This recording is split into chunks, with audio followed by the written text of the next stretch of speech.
Hi everyone. Hi Melissa. Hi Jerry.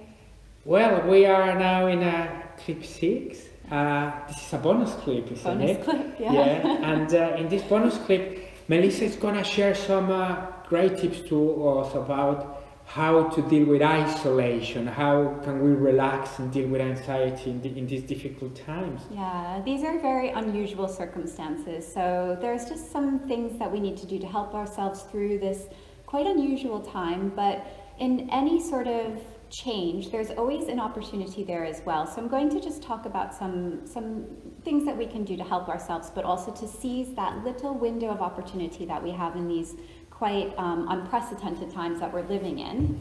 So first of all, in terms of how we're staying connected with the news, generally speaking, try to stay informed, pick reputable sources, but try not to be too connected to the news, because this can increase stress levels, particularly like I spoke about in clip 5, directly before bed, could disrupt your sleep. So just limit news, maybe to once a day at a time during the day that's a little bit, not going to impact your sleep when you go to bed later at night.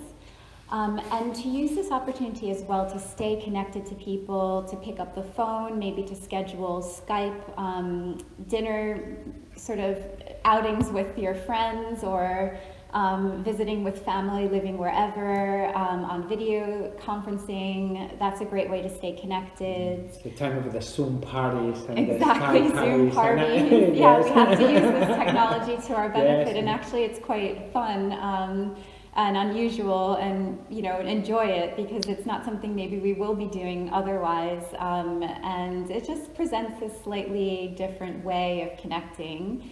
And it also, we have extra time now, because usually most people are commuting, maybe 1, maybe 2 hours a day. So in this extra time, it's an opportunity to learn something new. And we have so many online resources. You can practice a different style of yoga, or a different sort of exercise class that you've never tried on Sadhana Live. So you have opportunity to learn something new there.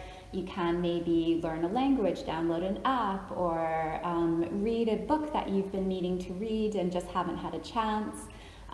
There's just a whole world of opportunity out there. There's even universities, releasing wonderful lectures online, webinars, all sorts of amazing information. And this extra time is so valuable, and we just generally won't have it.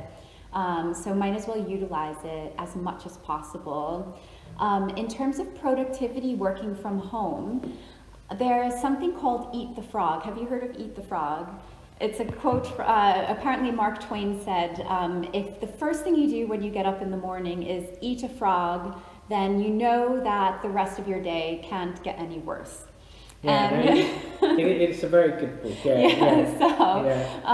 When you are faced with working from home, my recommendation would be to do the most difficult task first.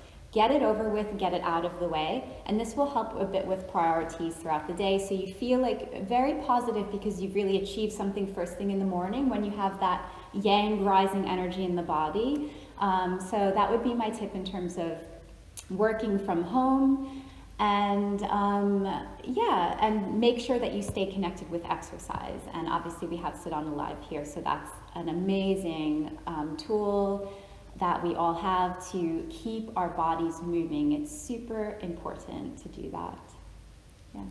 Well, Melissa, thank you very much for all these fantastic tips. You're and welcome. Then, it's really about making the most of this time that we have to ourselves, Yes. to practice Yeah. different things like mindfulness, to do more yoga, to do more Yeah. exercise classes. We Yeah. have incredible resources like Sadhana Live. Yep.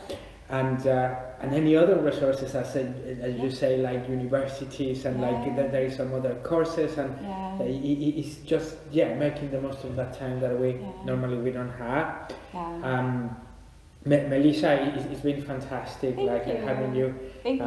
And look, everybody, Melissa is a hypnotherapist, and she does one-to-one consultations that. In normal instances, you can do like physically, but you can do them online as well, isn't it? Yeah. please go to her website and her Instagram. Like if you go in Sadhana Life to her profile, you can see like her website and Instagram handles where you can follow her and get in touch with her for any additional advice that you might like. And any questions you have on any of the segments, you can just post them in the comments and I'll keep an eye on it and I'll answer any questions that you have. Thank you very much. You're welcome. Thank you. Thank you, everyone.